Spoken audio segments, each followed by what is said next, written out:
தமிழர்கள் versus other language பீப்புள்ங்கிற மாதிரியான ஒரு பெரிய காம்படிஷன். ஒரு 12ஆம் நூற்றாண்டுக்கு அப்புறம் பார்த்தீங்கன்னா ஹிஸ்ட்ரி ஒரு 2-3 நூற்றாண்டுக்கு நம்மக்கிட்ட கிடையாது. நம்ம வந்து மூளையில் ஒரு விலங்கு எட்டுட்டாங்க. இப்போ ஒரு 600 ஆண்டுகளுக்கு முன்னால் தோன்றிய சிங்கள மொழியில் நீங்கள் வந்து மருத்துவம் படிக்க முடியும். ஆனால் 2000, 4000, 6000ன்னு சொல்லி உருவான மொழின்னு சொல்லிக் கொள்கிற தமிழில் வந்து நீங்கள் இன்றைக்கி மருத்துவம் படிக்க முடியாது. ஏன்னா கலைச்சொற்கள் உருவாக்கம் இல்லை. அவ்வளோதான். இந்த 5 விஷயத்தை நீங்கள் செஞ்சீங்கன்னா உங்களால் இந்த ஒரு நிறுவனத்தை கட்டமைக்க முடியும். அதுக்கப்புறம் அதை பெருநிறுவனமாக்குறதுக்கும் இதையே பயன்படுத்தலாம். இப்போ வந்து ஏஏ காலம். ஸோ நம்ம வந்து ஒரு ப்ரிஸ்கிரிப்ஷன் எழுதி கொடுத்தாவோ ஒரு மருந்து வாங்கினாவோ அதை வந்து நம்ம அப்லோட் பண்ணி அது என்ன மருந்து, அதில் இருக்க இன்க்ரீடியன்ட்ஸ் என்ன அப்படிங்கிறதெல்லாம் மக்கள் தெரிஞ்சுக்கிறாங்க. இப்போ ஒரு பொதுமக்களாக இந்த மருந்து வாங்குறதுல வந்து நம்ம என்ன மாதிரியான விஷயங்கள்ல கவனம் செலுத்தணும்? இப்போ ஒரு போய் மீனை வாங்கணும்னா எப்படி மீனை நல்ல மீனுன்னு பார்க்கறதுக்கு நமக்கு வாய்ப்புகள் இருக்குது. அது மாதிரி மருந்துன்னு வரும்போது நாங்கள் பொதுமக்கள் எப்படி கவனத்தோடு இருக்கணும்? முதல்ல பார்க்க வேண்டியது எக்ஸ்பைரி டேட். இது தவிர வேற எதுவும் பார்க்க வேண்டாம். நான் மருத்துவரை நீங்கள் முழுமையாக நம்புறீங்க அப்படின்னா மருத்துவர் உங்களுடைய நல்லதுக்காக தான் அந்த மருந்து கொடுப்பாரு. அந்த மருத்துவர் என்ன இது எழுதுறாரு, இப்போ 3 மாதம் போடணும்னா அதை ஜுடிஷியஸாக அந்த 3 மாதம் நீங்கள் உட்கொள்ள வேண்டியது அவசியம். அப்போ நிறைய பேர் என்ன பண்ணுவாங்கன்னா, ஒரு மருந்து வேலை செய்யுது அப்படின்னோன்னா ஒரு 2 நாளில் விட்டுருவாங்க. சரி, நமக்கு உடம்பு நல்லா ஆயிடுச்சு, நம்ம மருந்து போட்டால் கெடுதல், அது வந்து ஒரு எக்ஸ்ட்ரா ஃபாரின் பாடி மாதிரி தான், அது வந்து அதிகமாக உட்கொள்ளுங்கிறது கெடுதல், விருந்தும் மருந்தும் 3 நாள்னு தமிழ் மருத்துவம் சொல்லுது. அதனால் 3 நாளைக்கு மேலே நான் போட மாட்டேன் அப்படிங்கிற மாதிரியான நிறைய மூட நம்பிக்கைகள் எல்லாம் அவாய்ட் பண்ணணும். ஒரு மருத்துவர் இதற்காக தான் அதை படிச்சுட்டு வர்றாரு. ஸோ அவர் என்ன கொடுக்குறாரு, 6 நாள் போடணும்னா 6 நாள் போடணும், 3 மாதம் போடணும்னா 3 மாதம் போடணும். ஸோ அதை ஸ்ட்ரிக்டாக ஃபாலோ பண்ணாலே நம்மளுடைய எயில்மெண்ட் திருப்பி அந்த நோய் வந்து மறுபடி வராமல் இருக்கிறதுக்கான வழிமுறை. இப்போ வந்து டாக்டர் எழுதி கொடுத்துருக்காங்க, அவங்க வந்து ஒரு பிராண்டில் எழுதி கொடுத்துருக்காங்கன்னு வச்சுக்கோங்க. பிராண்ட் எழுத மாட்டாங்க, சும்மா மருந்து தான் எழுதுவாங்க. ஆனால் பிராண்டும் எழுதுவாங்க, ஜெனரிக் நேமும் எழுதுவாங்க. ஆனால் கடையில் போகும்போது நம்ம ஒரு வாட்டி வாங்கும்போது ஒரு பிராண்டில் வாங்குறோம், அடுத்த வாட்டி போகும்போது இன்னொரு பிராண்டில் கொடுக்கும்போது அதை நம்ம வாங்கலாமா? வாங்கலாம். அதை நீங்கள் இப்போ டாக்டர் மருத்துவர்கிட்டயே மறுபடியும் அலைபேசி மூலமாக அழைச்சி இந்த மாதிரி இதுதான் இருக்குது வாங்கிக்கலாமான்னு கேட்கலாம். அப்படி இல்லைன்னா நமக்கு அது 2 மருந்தினுடைய ஜெனரிக் நேமும் ஒரே மாதிரி இருக்கா அப்படி பார்த்து அப்படிங்கிறத பார்த்துட்டு. அதே மாதிரி அந்த எம்ஜி அந்த கணக்கெல்லாம் வந்து டாக்டர் எல்லாமே அவர் எழுதி கொடுத்துருக்கிற என்ன எம்ஜியோ அதுதான் போடணும். அதெல்லாம் கொஞ்சம் கூட மாற்றி போடக்கூடாது, எதுவுமே மாற்றி போடக்கூடாது. வேறு ஏதாவது நாங்கள் கவனத்தோடன் இருக்கணுமா? இண்டிவிஜுவலாக இருக்கிற ஸ்டாண்டலோன் ஃபார்மசியில் போனீங்கன்னா அங்கே ஃபார்மசிஸ்ட் இருக்கிறாரா, அவரோட ஒரு தொடர்பு வச்சுக்கிட்டா அவர் அதற்கான பக்க விளைவுகள் ஏதாவது இருந்தால் அதை வந்து அவர் சொல்லுவார். இப்போ டாக்டர்கிட்ட போகாமல் நேரடியாக அவங்ககிட்டே வாங்கி சாப்பிட்றோமே, அது வந்து மிக மிக தவறு. ஏன்னா ஒரு ஃபார்மசிஸ்ட் வந்து மருந்து ஆளுநர். அவர் வந்து மருந்தை எப்படி ஆளுகை செய்ய வேண்டும்ங்கிற வரைக்கும் தான் படிச்சிருக்கிறார். ஒரு நோயை பற்றியான புரிதல் அவருக்கு இருக்கிறது. மருத்துவருக்கு தான் பேத்தாலஜின்னு சொல்லப்படக்கூடிய நோய், அதற்கான மருத்துவத்தை பற்றி அவர் படிச்சிருக்கிறார். ஸோ இவருக்கு வந்து மருந்தை எப்படி ஆளுகை பண்ணணும்னு தெரியும், அவருக்கு வந்து நோயை எப்படி ஆளுகை பண்ணணுன்றது. ஸோ நமக்கு எது முக்கியங்கிறது நம்ம தான் அதை போய் அதனால் வாங்கக்கூடாது. இந்த மருந்து விற்பனை ஒன்றை வந்து அதிகப்படுத்தணும் அப்படின்னா நீங்கள் கையாளுகிற முறை ஏதாவது இருக்கா? நீங்கள் சொன்னீங்க, நீங்கள் அந்த விஷுவல் ஆர்டர் வச்சு நான் காட்டுவேன் அப்படின்லாம் சொன்னீங்க. அதை தவிர்த்து அண்டர் த டேபிள் அந்த மாதிரி அரேஞ்ச்மெண்ட்ஸ்? அண்டர் த டேபிள்னு இல்லை. இப்போ ஒரு மருந்து வந்து விற்பனையை கூட்டணும் அப்படின்னாக்க நிறைய மருத்துவர்கள் அதுக்கு பரிந்துரை பண்ணணும். நான் ஒருத்தட்ட பேசிட்டு இருந்தேன். அவர் என்ன பண்ணுவார்னா, அவர் விற்பனை பண்ற மருந்தை வந்து எழுதி வச்சுக்கிட்டு ஒவ்வொரு மெடிக்கல்லையும் போயிட்டு இந்த மருந்து இருக்கான்னு கேட்பாராம். ஸோ அதுக்கப்புறம் என்ன ஆகுமா, விற்பனையாளராக போயிட்டு இந்த மருந்துன்னு சொன்னோன்னா இதான் அதிகமாக விற்பனை ஆகுது போல இருக்குன்னு வாங்கி வச்சுப்பாங்க. அதெல்லாம் ஒரு காலகட்டத்தில் சாத்தியமா இருக்கும். சரி, இன்னைக்கு வந்து SKUs பார்த்தீங்கன்னா ஒரு 50,000 SKUsனா ஒவ்வொரு மருந்து. இப்போ குரோசின்னா அது ஒரு மருந்து, குரோசின் 650னா அது இன்னொரு மருந்து. ஸோ அந்த மாதிரி ஒரு 50,000லேருந்து 1,00,000 SKUs இருக்கும்போது நீங்கள் ஒரு மருந்தை காட்டி ஒரு கடையில் போய் கேட்டிங்கன்னா இல்லைன்றதோட அவர் அதை முடிச்சுக்கிடுவார். அவர் அதை வாங்கி வைக்கணுன்றது அவருக்கு, ஏன்னா அது போகலைன்னா அவருக்கு அது பெரிய நட்டமாக தான் போகும். நான் இந்த மாதிரி ஏதாவது இருக்கான்னு தான் கேட்கல. இல்லை, இந்த மாதிரி எதுவுமே கிடையாது. அதாவது நிறைய மருத்துவர்களை ஏரியாவை இன்க்ரீஸ் பண்ணணும், மருத்துவர்களை ப்ரிஸ்கிரைபர்ஸை இன்க்ரீஸ் பண்ணணும், புதிய ஸ்டேட் இல்லை இப்போ இன்னொரு மாநிலத்துக்கு போய் அதை விற்பனை பண்ணுறதுக்கு ட்ரை பண்ணலாம். ஸோ அந்த மாதிரி தான் பெருசாக்க முடியுமே தவிர குறுக்கு வழிகள் வந்து கொஞ்ச நாளைக்கு நல்லாயிருக்கும், அதுக்கப்புறம் திருப்பி அதே பழைய விற்பனை. இப்போ சின்ன சின்ன நகரங்களில் இருக்கிறவங்களும் வந்து மருந்து விற்பனையில் இருக்கிறாங்க. அவங்கெல்லாம் வந்து எப்படி போட்டியில் இருக்க முடியும்? ஏன்னா இப்போ செயின் ஆஃப் அவுட்லெட்ஸ் வந்து பெருசாக வரும்போது இவங்களால தாக்கு பிடிக்க முடியாது இல்லை? அவங்களுக்கான அறிவுரையாக நீங்கள் எதை சொல்லுவீங்க? இப்போ நம்ம ஒரு காம்படிஷன் வருது அப்படின்னாக்க அந்த காம்படிஷனை பார்த்து பயந்து ஓடுறது ஒரு வகை. என்ன பண்ணுறதுன்னு தெரியாமல் முழிக்கிறதுங்கிறது இன்னொரு வகை. அந்த காம்படிஷன் என்னென்னலாம் பண்ணுது அதே மாதிரி நம்மளும் பண்ணா என்னங்கிறது 3வது வகை. நான் சஜஸ்ட் பண்ணுறது வந்து இந்த 3வது வகை. அவங்க எப்படியெல்லாம் வந்து பண்ணுறாங்க அதை இப்போ காப்பி அடிக்கிறதுங்கிறது வந்து தவறு கிடையாது. நம்ம சின்ன வயசுலேருந்து நம்ம பேசுகிறதே காப்பி அடித்தது தான். அம்மா பேசுகிறத பார்த்து தாய்மொழி கற்றுக்கிட்டோம். அந்த மாதிரி நம்ம காப்பி அடிக்கிறதுல தவறு கிடையாது. இப்போ ஒரு செயின் ஃபார்மசி இருக்குன்னா அவர் வந்து 7 மணிக்கு திறக்கிறார் ஃபார்மசி. 7 மணிக்கு என்ன ஆனாலும் அவருடைய கடை திறக்கப்படுது. இப்போ ஒரு ஸ்டாண்டலோன் ஃபார்மசி இருக்கிறாரு அப்படின்னாக்க அவர் வந்து அவரே வந்து திறக்கணுங்கிறதுனால ஒரு 9-9:30 திறக்கிறார். இப்போ இந்த 7லேருந்து இந்த 9:30 வரைக்கும் உள்ள வியாபாரம் வந்து போயிடுது. ஸோ அப்போ வந்து நம்மளும் வந்து அதுக்கான ஆட்களை நியமித்து அந்த 7 மணிக்கு அவருக்கு ஈக்குவலாக அல்லது அவர் 6:45 அவரோட கம்பீட் பண்ணாதான் அந்த இடத்துல நம்மளுடைய இருப்பை தக்க வைத்து கொள்ள முடியும். ஸோ இந்த மாதிரி அவர் வந்து நல்லா பிரைட்டாக வச்சுருக்கார் ஆஃபீஸ் அட்மாஸ்பியர்னால் நம்மளும் அதே மாதிரியான ஒரு அட்மாஸ்பியர். அவர் ஏசி போட்டிருக்கார், நம்மளும் ஏசி போடணும்.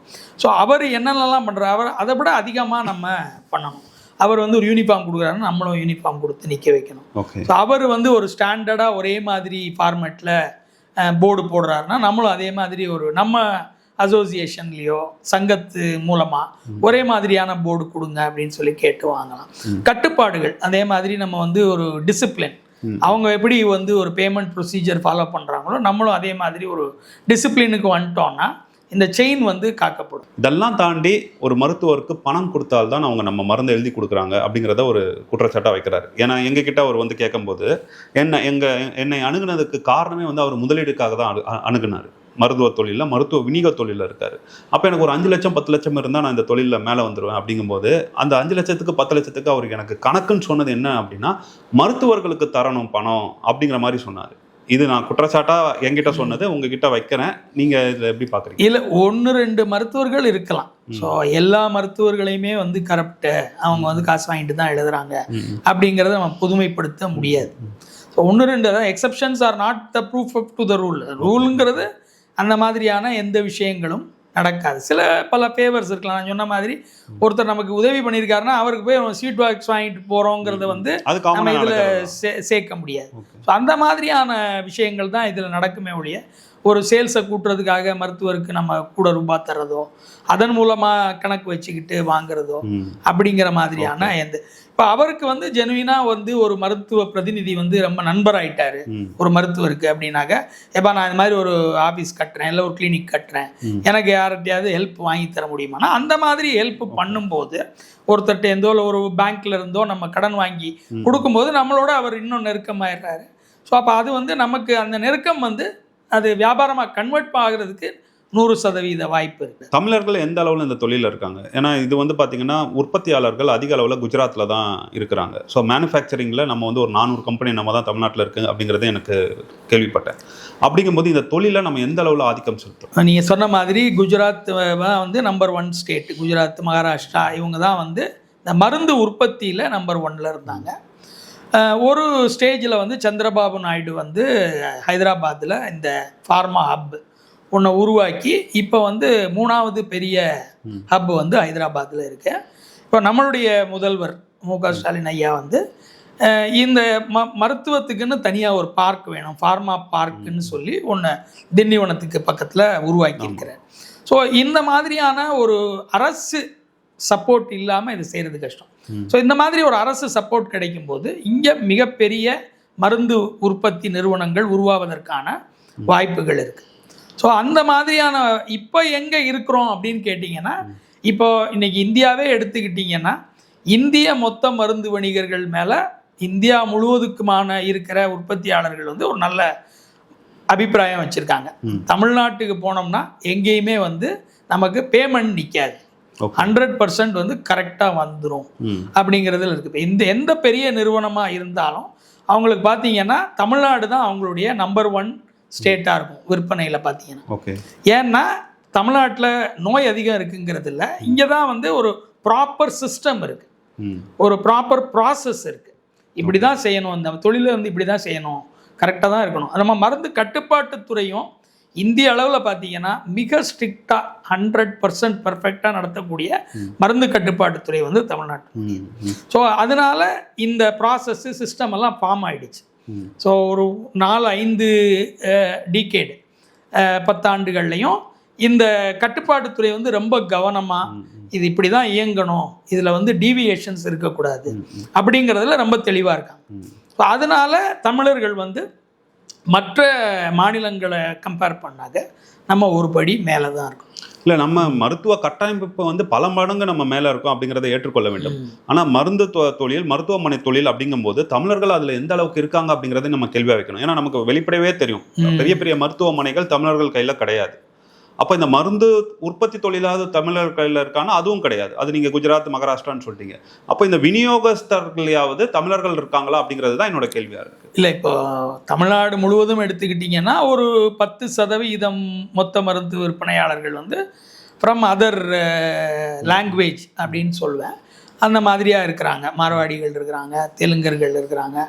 அந்த மாதிரியான ஒரு 10% பேர் இருக்கிறாங்க. மற்றபடி 90% மற்ற மருந்து விற்பனையாளர்கள் வந்து இங்கே தான் இருக்கிறாங்க. இப்போ மருத்துவமனைகள் அப்படின்னு எடுத்துக்கிட்டிங்கன்னா, இப்போ நீங்கள் அந்த தமிழர்களுங்கிறதுக்கு ஒரு அளவுகோல் வேணும். அப்புறம் அதுக்கப்புறம் நம்ம வந்து அது பெரிய அது வந்து ஒரு அரசியல் முடக்கிற அளவுக்கு வேணும். அது ஒரு அரசியல் ஆகிடும். ஸோ இங்கே வந்து தொழில் பண்ணுறவங்க எல்லாருமே வந்து தமிழ்நாட்டை விரும்புகிறார்கள். அவர்கள் தமிழ்நாட்டை விட்டு போவதற்கும் தயாராக இல்லை. அவங்க வந்து தமிழ்நாட்டை நேசிக்கிறார்கள். தமிழர்களாக தான் அவங்க வந்து தங்களையே பாவித்துக்கிறார்கள். அதனால் எனக்கு தெரிஞ்சு அப்படியான ஒரு தமிழர்கள் வர்சஸ் அதர் லாங்குவேஜ் பீப்புள்ங்கிற மாதிரியான ஒரு பெரிய காம்படிஷன் இங்கே இல்லை. இல்லை, நான் வந்து இதை வந்து தமிழர் வர்சஸ் அதர்ஸ் அப்படின்னு கொண்டு போக விரும்பலை. ஏன்னா இது வந்து அரசியல் நிகழ்வு கிடையாது. நான் ஏன் இந்த டாப்பிக்கை வந்து தொட்டேன் அப்படின்னா, நமக்கு கட்டமைப்பு எல்லாமே வந்து நம்ம தமிழ்நாடு அரசால் வழங்கப்படுகிறது. அந்த கட்டமைப்பை பயன்படுத்துபவர்கள் யார் அப்படிங்கிற கேள்வியின் அடிப்படையில் தான் இந்த கேள்வி. இல்லை, அதுதான் இப்போ நம்ம இதுக்கு வந்து ஒரு பெரிய ஒரு லென்த்தி பதிலாக தான் என்னால் சொல்ல முடியும். இப்போ தமிழர்கள் வந்து மூளையில் விலங்கிடப்பட்டவர்கள். ஒரு 12ஆம் நூற்றாண்டுக்கு அப்புறம் பார்த்தீங்கன்னா ஹிஸ்ட்ரி ஒரு 2-3 நூற்றாண்டுக்கு நம்மக்கிட்ட கிடையாது. ஏன்னா நம்ம உலகம் பூரா தொழில் பண்ணியிருக்கிறோம். நம்ம தொழிலில் வந்து ஒரு பன்னாட்டு துறைமுகங்கள் தமிழ் பேரில் இருக்குன்னா தெரிஞ்சுக்கலாம் நம்ம எவ்வளோ தூரம் கோல வச்சுருக்கோம் அப்படிங்கிறது. நம்ம வந்து எதனால் நம்ம வந்து கீழே போயிட்டோம் அப்படின்னாக்கா, நம்ம வந்து மூளையில் ஒரு விலங்கு இட்டுட்டாங்க. ஒன்னால் முடியாது, ஒன்னால் முடியாது, ஒன்னால் முடியாதுங்கிறத சொல்லி சொல்லி சொல்லி சொல்லி நம்மளே என்ன பண்ணிட்டோம், அதை நம்ப ஆரம்பிச்சோம். ஸோ நம்ம அந்த விலங்கை உடைச்சிக்கிட்டு வெளியில் வராத வரைக்கும் நம்மளால் பெரிய நிறுவனங்களை கட்டமைப்பதுங்கிறது இயலாத காரியம். ஸோ அதை நம்ம வந்து அதை நம்ம உருவாக்கணும். அந்த கட்டமைப்பை உருவாக்கணும்னா ரொம்ப சிம்பிளாக ஒரு 5 விஷயம். அந்த 5 விஷயம்னா நீங்கள் உடனே பேப்பர் பேனெல்லாம் எடுத்து எழுத வேணாம். அ இ இ உ அவ்வளோதான். இந்த 5 விஷயத்தை நீங்கள் செஞ்சீங்கன்னா உங்களால் இந்த ஒரு நிறுவனத்தை கட்டமைக்க முடியும். அதுக்கப்புறம் அதை பெருநிறுவனமாக்குறதுக்கும் இதையே பயன்படுத்தலாம். தமிழர்களாகிய நாம் ஏன் தொழிலுக்கு வரணும்னா, நம்ம வந்து என்ன பண்ணுறோம், அரிச்சுவடியில் என்ன படிக்கிறோம், அறம் செய்ய விரும்புன்னு படிக்கிறோம். ஸோ நம்ம அறம் வந்து தான் முதல்ல நமக்கு சொல்லித்தரப்படுது. அதான் முதல் தொழில். ஆமாம், முதல்ல ஆங்கிறது வந்து அறம் செய்ய விரும்பும். ஸோ நம்ம வந்து ஒரு தொழிலை செய்கிறோன்னா அதில் ஒரு அறத்தோடு இருக்கணும். நம்ம நீங்கள் சொன்ன மாதிரி இதை பண்ணி முன்னுக்கு வந்துடலாமா, இதை பண்ணி முன்னுக்கு வந்துடலாமா, நம்ம சப்ளையருக்கு வந்து பணத்தை கொடுக்காம ஏமாற்றி முன்னுக்கு வந்துடலாமா, அப்படிங்கிற மாதிரியெல்லாம் யோசிக்காமல் நம்ம ஒரு அறம், ஒரு பேசிக்காக ஒரு அறம் ஃபிக்ஸ் பண்ணிவிட்டு அந்த அறத்தோடு நம்ம இந்த தொழிலை செய்யணும். 2வது ஒரு ஆழ்ந்த நம்பிக்கை வேணும். நம்மளால் முடியும். இந்த மூளையில் விலங்குன்னு சொன்ன பாருங்க, இதை நம்ம உடைச்சிக்கிட்டு வெளியில் வரணும். நம்மளால் முடியும். இப்போ எதிர்த்தாப்புல இருக்கிற ஒருத்தர் செய்ய முடியும்னா நம்மளாலையும் அது முடியும். ஒரு அம்பானியால் ஒரு விஷயம் முடியும்னா நம்மளாலையும் அது முடியும். ஸோ அந்த மாதிரி ஒரு பெருநிறுவனங்களில் இருக்கிறவங்களும் தனி மனிதர்கள் தான். ஓகே. ஸோ அவங்க இதை எப்படி கட்டமைச்சாங்க, அதை பற்றி படிக்கணும். நம்ம எப்படி இதை வித்தியாசமாக செய்ய முடியும் அப்படிங்கிறத யோசித்து ஒரு ஆழ்ந்த நம்பிக்கையோடு இருந்தாங்கன்னா கண்டிப்பாக இதை செய்ய முடியும்.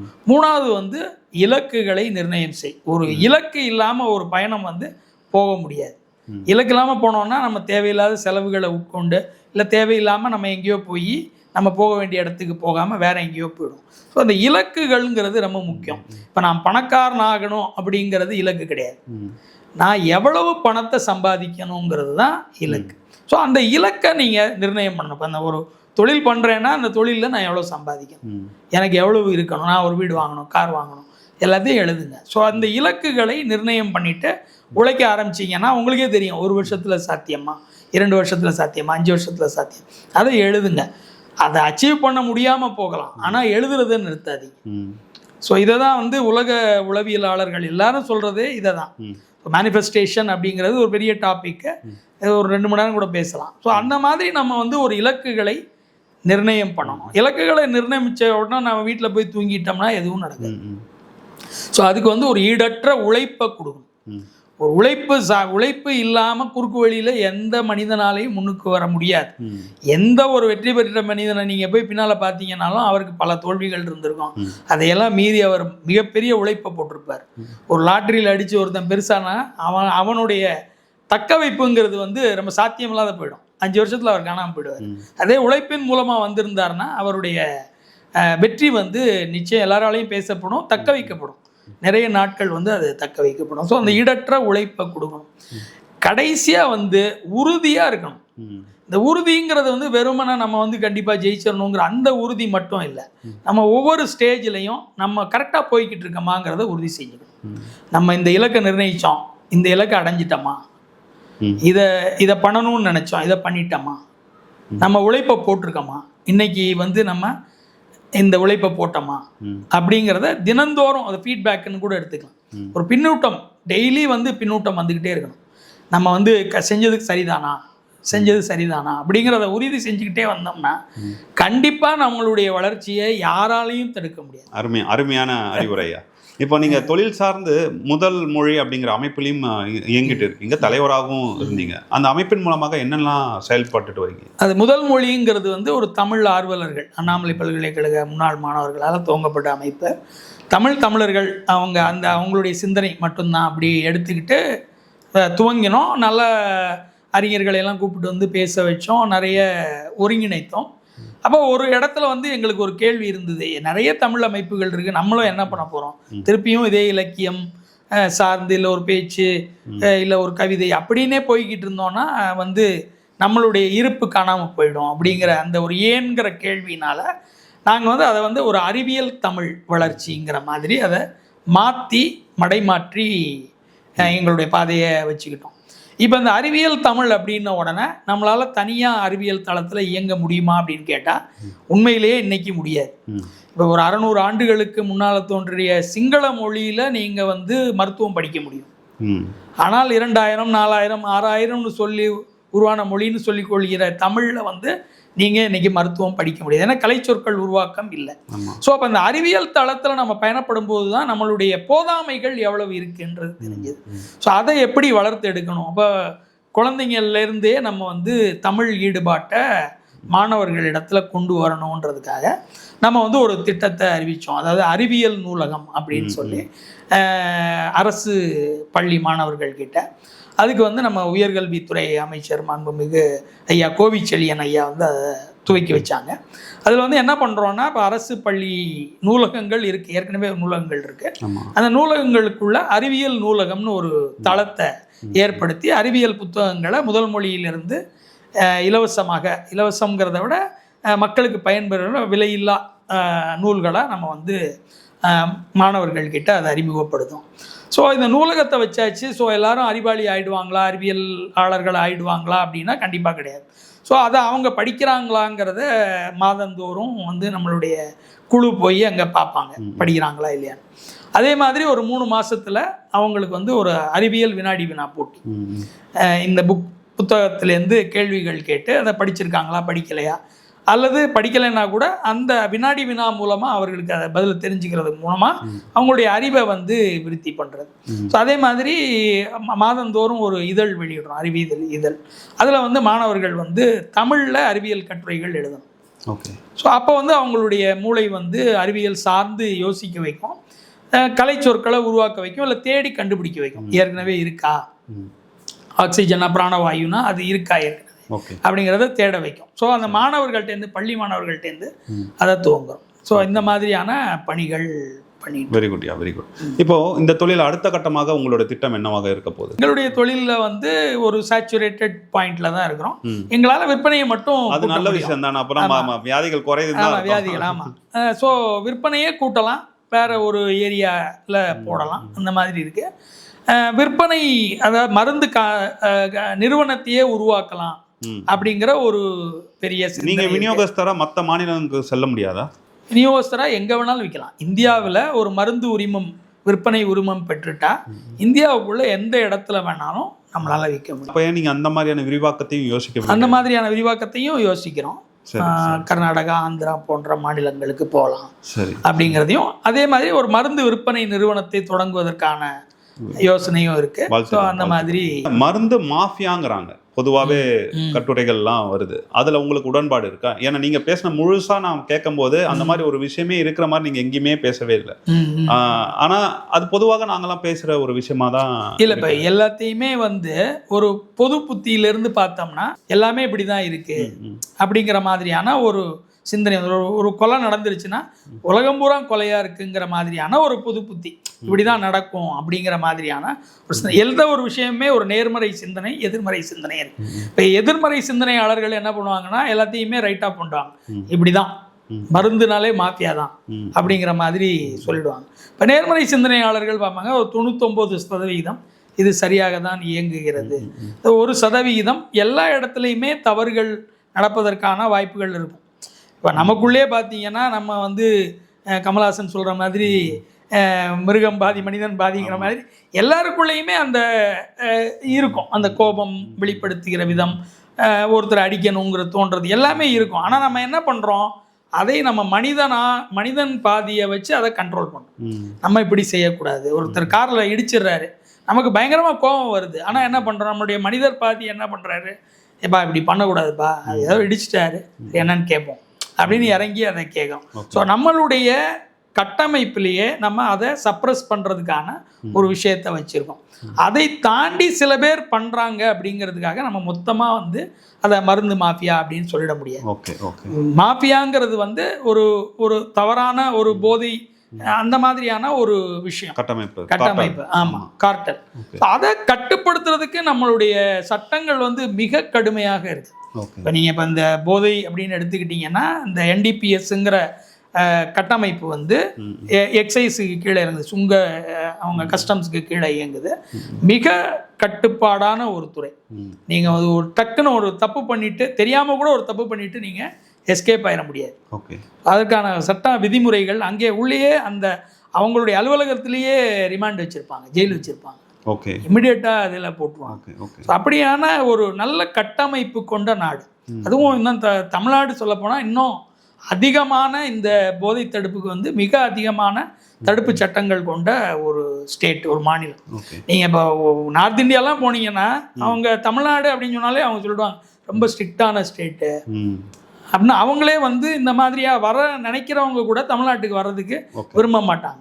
மருந்துகள்லாம் எப்படி மூவ் பண்ணுறாங்க? இப்போ நீங்கள் மருந்து வாங்கும் போது அதுக்கான அந்த டெம்பரேச்சரில் வச்சு தான் வாங்கி வச்சு இல்லை, அதுதான் அந்த மருந்தில் 2 வகை இருக்குது. உரிமம் பெறும்போதே 2க்கும் தனித்தனியாக உரிமம் பெறணும். அதாவது இந்த மாதிரியான நார்மல் டெம்பரேச்சரில் உள்ள மருந்துகளுக்கான ஒரு உரிமம், இந்த கண்ட்ரோல்டு டெம்பரேச்சர்னு சொல்லுவோம், ஃப்ரிட்ஜில் வச்சுருப்பாங்க மருந்து 2 to 8 டிகிரி, அதுக்கு தனியாக உரிமம் பெறணும். அந்த உரிமம் இருந்தால் தான் அதை செய்ய முடியும்.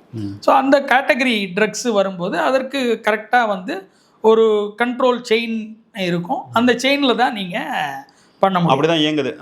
கோல்ட் செயின்னு சொல்லுவாங்க, கோல்ட் செயின் ப்ராடக்ட்ஸ்ன்னு சொல்லுவாங்க. அந்த 2 to 8 டிகிரி அதை டிரான்ஸ்போர்ட்டுமே அந்த கோல்ட் செயினில் தான் டிரான்ஸ்போர்ட் பண்ணுவோம். அதுக்கு அந்த ஜெல் பேக்கிங்லாம் இருக்குது, தெர்மாக்கோல் பாக்ஸ் இருக்குது. அதுக்குள்ளே எப்போவுமே நீங்கள் 2 to 8 அதில் டெஸ்டிங்கெல்லாம் உள்ள டெம்பரேச்சர் இது வச்சுருப்பாங்க, தெர்மாமீட்டர் வச்சுருப்பாங்க. சில இதில் ஒரு 100 கன்சைன்மெண்ட் போகுதுன்னா அதில் ஒரு கன்சைன்மெண்ட்டில் தெர்மாமீட்டரையும் அனுப்பி விடுவாங்க. அப்புறம் அதை முடிஞ்ச உடனே அந்த கன்சைன்மெண்ட் போய் சேர்ந்த உடனே தெர்மாமீட்டர் எடுத்து என்ன டிகிரி இருக்குது அப்படிங்கிறதையும் பார்ப்பாங்க. நம்ம வாங்கிட்டு வரோம்னா அட்டையில் போட்டிருக்கு 30 டிகிரிக்கு மேலே வைக்காதீங்க, 35 டிகிரிக்கு மேலே வைக்காதீங்கன்னு போட்டிருக்கு. இப்போ நம்ம நார்மலாகவே 30-35ன்னு இருக்குது, வெயிலே அப்படி இருக்குது. அப்படிங்கும்போது நம்ம அதை வெளியில் வைக்கணுமா இல்லை ஃப்ரிட்ஜில் தான் வைக்கணுமா? ஏசி டெம்பரேச்சரில் வைக்கணும், ஃப்ரிட்ஜில் வைக்கக்கூடாது. ஏர் கண்டிஷன்டு அட்மாஸ்பியரில் வைக்கணும்.